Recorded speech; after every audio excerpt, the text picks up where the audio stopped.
everybody, my name is Doiba Kiki on YouTube.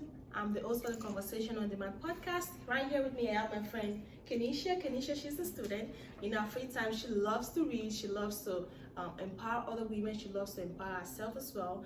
This episode on the Conversation on Demand podcast, I want us to look into a very important topic, especially as ladies, even as men, self-love. So the reason I have Kenisha here with me was because of a quote she shared on social media, which I really love. You're not required to set yourself on fire to keep other people warm. And I think especially as ladies in this time where everyone is trying to seek for approval, everyone is trying to see what other people have to say about them. Sometimes you just, end up being by yourself and being unhappy. So I want to hear your own self-love story, Kenisha. Do you mind sharing? Yeah, of course.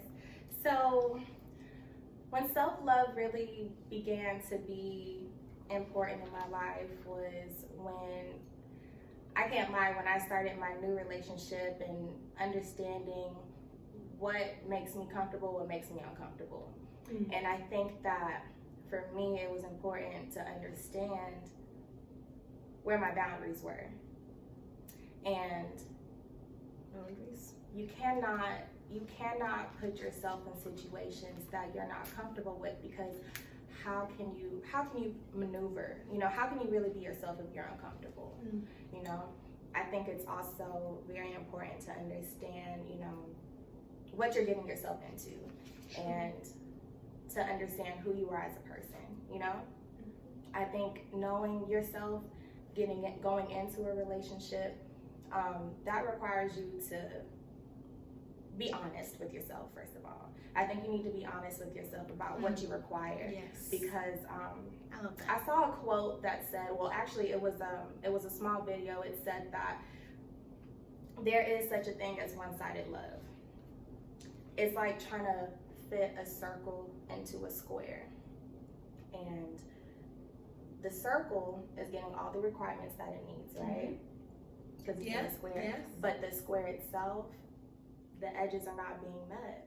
Meaning, the requirements are not being met. Right. So that doesn't mean that you don't love that person. That doesn't mean that, that person's not for you. But I think you need to be very clear about what your requirements are in order to be fulfilled. That's awesome. That first starts with being honest with yourself and understanding your boundaries and requirements. So that's awesome. Basically, I think right now in society, when people think about self-love, they're basically thinking about, oh, I love myself, regardless of what you say about me, regardless of what other people think about me. I think we should all come to the point whereby we care less about what other people think about us. It's more about self-improvement. But right here, you're saying, what you're talking about, boundaries, really, really speak volume to me, being that, sometimes we just throw ourselves out there because of what we don't know. Sometimes we don't know better. Right. So we're like, whatever comes, I'm going to take. I'm going to allow these people into my life. Oh, no, at the end of the day, you come and be by yourself and you ain't happy. Mm-hmm. Not necessarily, because we also have to get to the point whereby we know that our own self-love, our own self-love journey is not left for other people to do for ourselves. Mm-hmm. We have to get to the point whereby we respect ourselves enough to be able to do the work that is required, right. To be able to associate with the people that are for us, because not everybody is for you. So I think boundaries are very, very important. Yeah. And self-love is not necessarily about, oh, I'm just going to buy this most expensive purse, most expensive bag, most expensive shoes. Yes, if you have the money, it's good. But you should love yourself and respect yourself, and also respect other people enough to set those boundaries that are going to keep your life in good shape. Yeah. And also going to be able to promote your well-being, because I am all for well-being. Whether male or female, whatever, I'm all for well-being. I think self-love allows for us to be able to get to that point. Another thing I want us to talk about was some of the challenges you could come across when you're trying to go on your self-love journeys, because it's uncomfortable. I say on this show that whatever that requires for us to do something, whenever you want to see something different, you have to do something you've never done before, because if you're going to do something, if you're going to see something you've never done before, or see a result you've never seen before, you have to do something you've never done before. It takes us to a place whereby we have to look up, if it's in a relationship, we have to put those boundaries out there. If it's in our personal self, because sometimes we are the problem. Yeah, okay. We are the problem. We have a problem. And loving yourself is also part of admitting this, identifying those problems, identifying the loopholes in which whereby you allow for disrespect, or allow for dishonor to come to you, and closing those loopholes. So I want to see, what challenges have you faced that make it difficult for you to like fully go in your self-love journey? Yeah, I think standing alone, I think that would probably be the most challenging of my journey. And this is me personally speaking.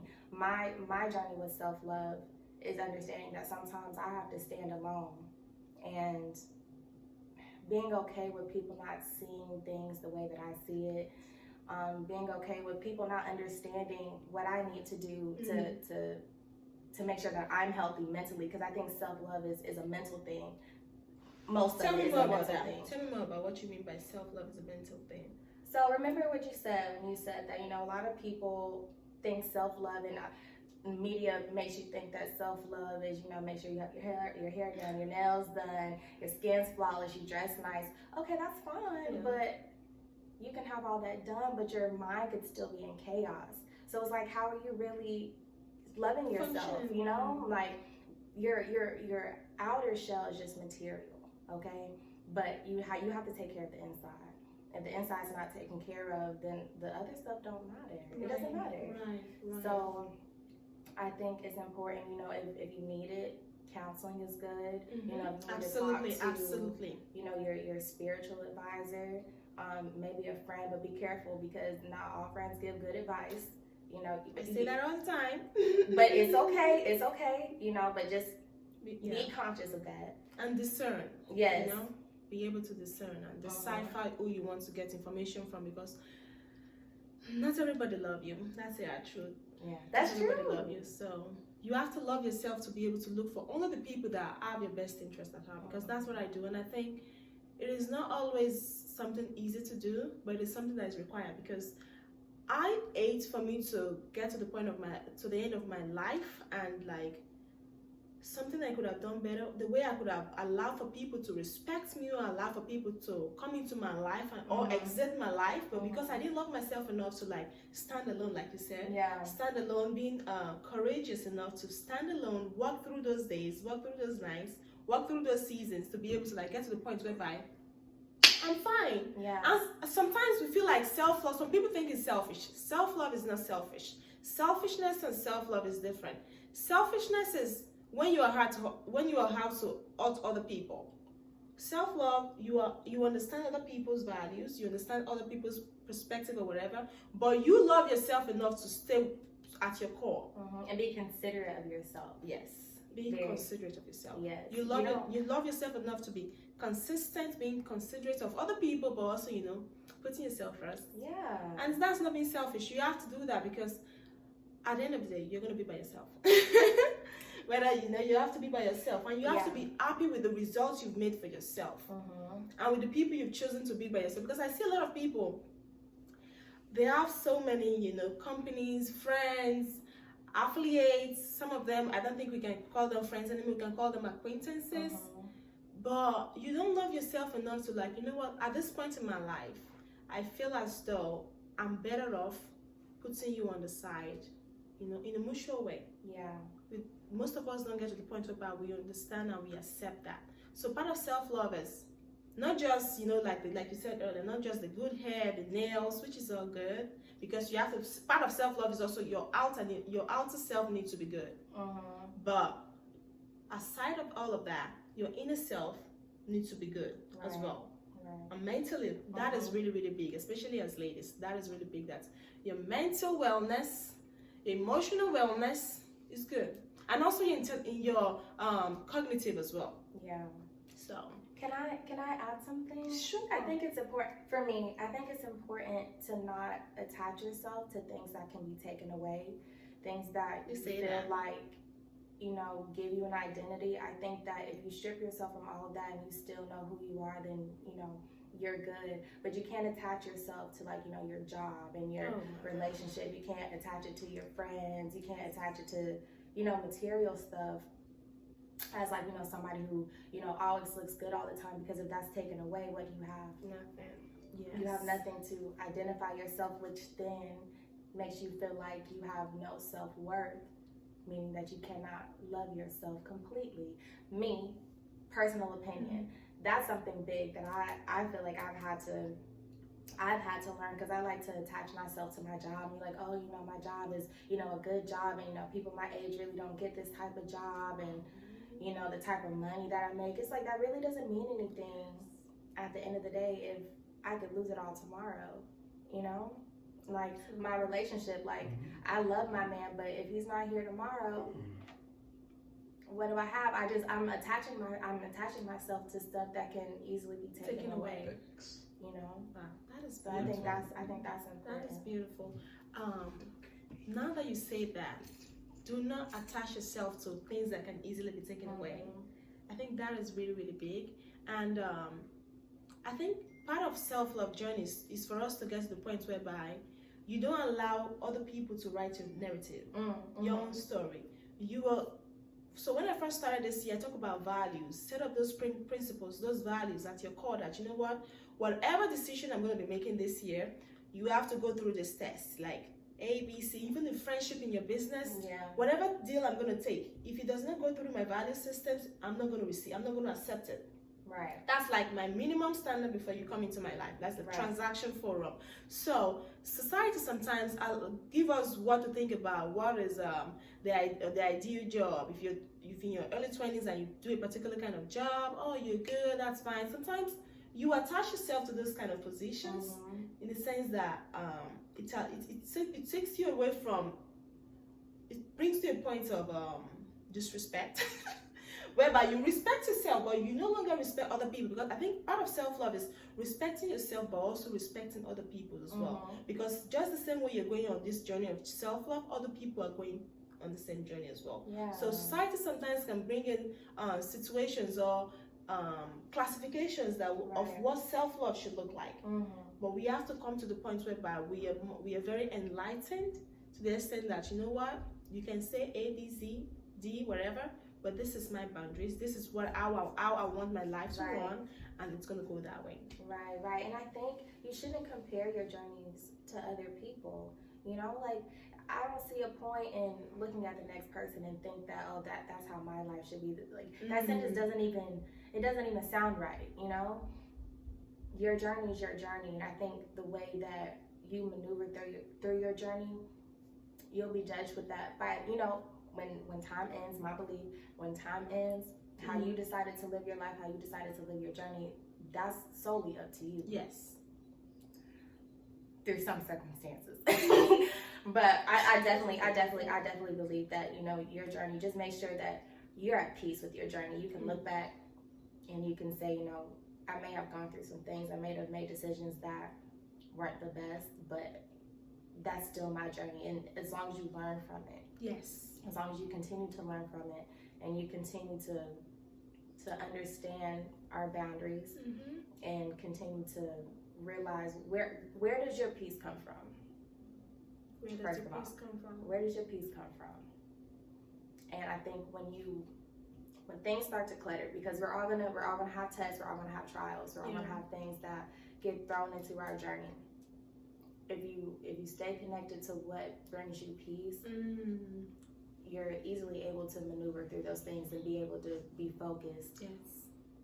And continue to love yourself through all of that. You know, you can, let's say you you know, your relationship, something happens, right? Where does your peace come from? You take the situation for what it is. How do you maneuver through it? What's going to make you get back to peace? It's okay to start eliminating stuff out your life that you don't need. You can fill a glass and put a whole bunch of junk into it, right? The junk can be removed easily for the positive things to get in there. So it's not like things are getting stuck. You can easily remove stuff. You just have to make the conscious decision to remove it. You have to be okay with being uncomfortable for a little bit to get to your soul comfort. I love that. That's what I got. I love that. You have to be comfortable enough to take out the negative stuff so that the positive stuff can come in. And I think that just shows that, you know, sometimes we say yes to a lot of things when we should be saying no. Should be comfortable saying no. Yeah, we should be comfortable saying no. Because we say yes to everything else except the essential part. There is no room for the biggest no, for the biggest yeses. Like for example, you have a lot of friends. Today I want to study, right? Your friends want to have you go for a party. That is great. That is fun. But is that the best time to say yes when actually you could say yes to something that's actually of more importance to you? And I think self-love is also knowing that, you know what, I should be comfortable saying yes to the ones I want to my most important goals, and saying no to the ones that are no priority for me at that time. Yeah. So now I'm thinking about, I feel like part of self-love is I want to talk about insecurities. I believe every one of us have our own insecurities. Yes. And I think part of self-love is also knowing that, you know what, despite my insecurities, I'm going to love myself because I am committed to myself and in the progress I need to make in my journey. And I also extend the same grace, because sometimes we need to extend grace to ourselves. I also extend the same grace to myself enough to work through my insecurities. I don't think insecurities define you. Insecurities make you, if you let them. So part of self-love is, although all of us have insecurities, I am committed to myself enough to make those changes to be able to make a better version of myself. What do you think about that? Insecurities is something that I'm still working on. All of us are. Yes, it's definitely a challenge for me. But I think through self-love, and I think through the journey and like the conversations that we've had, I think it's okay for me to be able to identify it and know that, okay, yeah, this is what I'm struggling with. But you got to work through it yourself the best way that you know how. You can't allow other people to force your way through that journey, because your insecurities are on your own journey. It's okay to know that you have them, but I think it's important to work on them. But work on them to your comfort. You have to work on them where you're comfortable, and however you fix it, or I won't say fix it, but however you choose to deal with it, or confront it, let it be the best way that you can. But and like I said, insecurities is still something that I'm struggling with, but I use these tools to understand. It's like, okay, yes, I have this. Yes, I have insecurities with this. Yes, I have insecurities with that. But I'm not gonna throw myself into the pit. Okay, I'm gonna slowly get through it, but I'm gonna do it at my own pace. Absolutely. That brings an example of someone saying that, how sometimes you go out in the day, the first or let me say 20 minutes of your day was ruined, but you still have a whole long of a day to go. So we basically have to understand that our insecurities are like this 5 minutes, 10 minutes of our day, but that does not actually make up the entire day. So you still have a lot of time to make it up, because I believe any one of us, as far as you're willing to put in the work you need, you can basically create a pathway for you to be for your best self to come up, for you to be able to be better than you used to be before. If you used to gossip, I think that's a big one for a lot of people. You still have a lot of time to be able to, make up for that bad behavior. Straight up, it's a bad behavior. So, I don't know. You still have any other questions or contributions that I think people can benefit from? I want to say what you said. I think there's a difference between insecurity and offense. And I feel about that. Yeah, I feel like what you said was a topic that should be discussed, especially with women, because I think that in a way that we're kind of told to, if somebody offends you, to just let it be, or you're supposed to snap back, or you're supposed to react in a certain way. But I think if you're conscious of your self-love, you don't have to do that. Like you do not have to do that. I think if you're comfortable with yourself and confident in yourself, and understand that you don't have to react in certain ways. There's different ways for you to get your mom back when you've been offended. I think insecurities, when you feel like your insecurities are flaring up, the best way that you want to deal with it is how you want to deal with it. But I think that you need to, let me speak for myself. Yes. For me,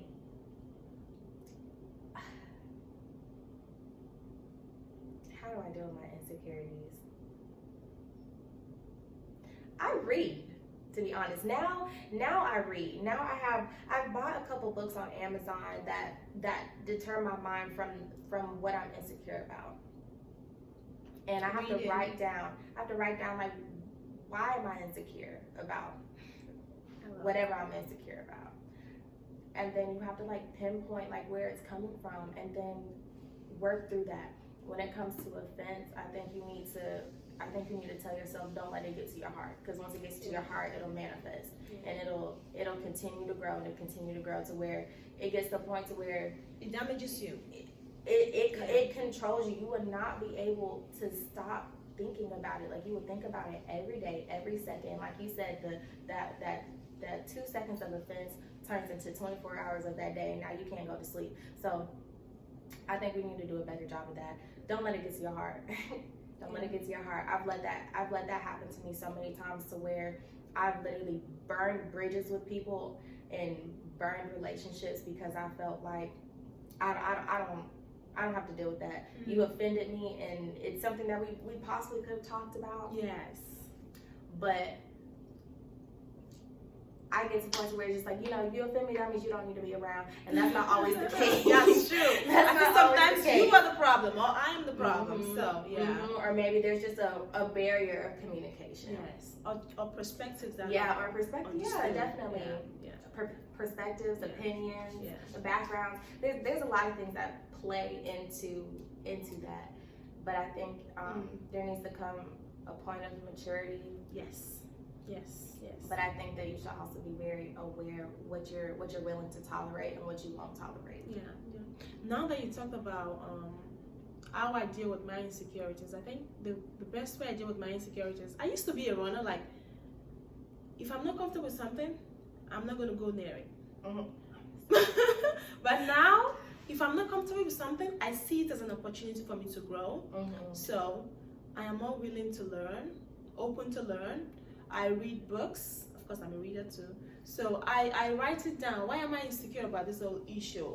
Because at this point in my life, I'm like, whatever happens to me, to a greater deal, I have control over whatever happens to me and whatever happens in my world. Right.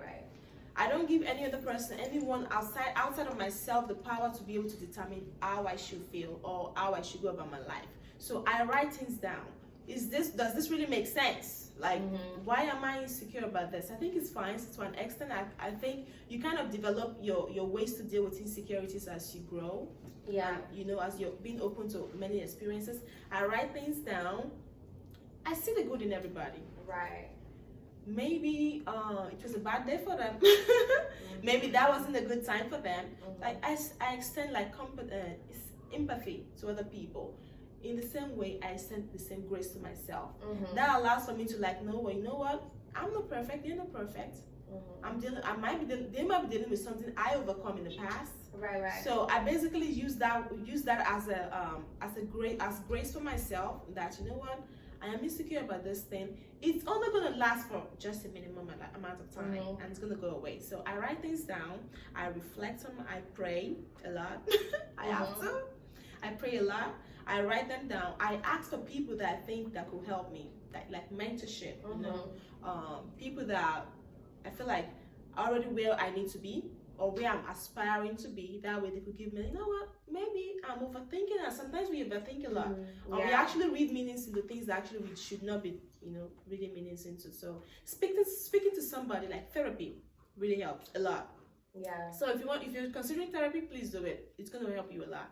Yeah. So writing them down, reading, because that takes my attention away from all the distraction that is going on, and making me more centered. So yeah. No, I agree. This has really, really encouraged somebody. I know. And guys, you enjoyed it? I have. That's good. Yeah, I think guys, just always be in tune with your boundaries and be in tune with what you require for yourself. Okay, like, don't let anybody take that from you. Yes. Like, you have to be vocal about how people should deal with you. Okay? Oh, yes. Be very clear with that. Like, don't let just anybody come into your life and think that they're going to treat you any type of way. No, be very clear about how you want to be dealt with. Okay? Yeah. But you also have to be able to receive good criticism. Well, and bad criticism, but just be able to receive it. Yes. be able to receive it, because there's always something that we can change about ourselves. Absolutely. There's always something that we can learn from somebody else. So Absolutely. I think it's important to go through life like a student. Okay? That's the way to go. That's the way to go. I hope this has really encouraged you. Again, my name is Doiba. I'm the host for the Conversation on Demand podcast. Right here with me is Kanisha. Thank you so much, Kanisha, for spending this time with me. And you have a good day. Please subscribe. Stay tuned. And I'm looking for your feedbacks and your comments. Bye-bye.